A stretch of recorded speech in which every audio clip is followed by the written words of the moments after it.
എളുപ്പത്തിൽ നല്ല ടേസ്റ്റി ആയിട്ട് ക്യാബേജ് എഗ്ഗ് മസാലയാണ് റെഡിയാക്കുന്നത്. ചോറിനും ചപ്പാത്തിക്കും ഒക്കെ ഒരുപോലെ നല്ലതാണ്. എണ്ണ ചൂടായി കഴിയുമ്പോൾ അതിലേക്ക് കടുക് പൊട്ടിക്കുന്നുണ്ട്.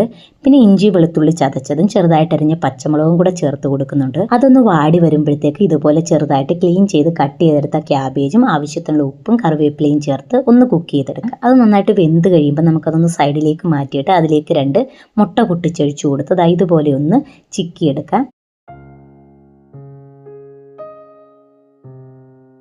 എല്ലാം കൂടി ഒന്നിച്ചൊന്ന് യോജിപ്പിച്ചതിന് ശേഷം വീണ്ടും നമ്മളിതൊന്ന് സൈഡിലേക്ക് മാറ്റിയിട്ട് മസാല ഐറ്റംസ് ആയ മുളക് പൊടി, മഞ്ഞൾപ്പൊടി, പെരുംജീരകപ്പൊടി ഇത്രയും കൂടെ ചേർത്ത് കൊടുത്ത് അതിൻ്റെയൊക്കെ ഒന്ന് പച്ചമണം മാറിക്കഴിയുമ്പോൾ അതെല്ലാം കൂടി നമുക്ക് ഒരുമിച്ചൊന്ന് യോജിപ്പിച്ചെടുക്കാം.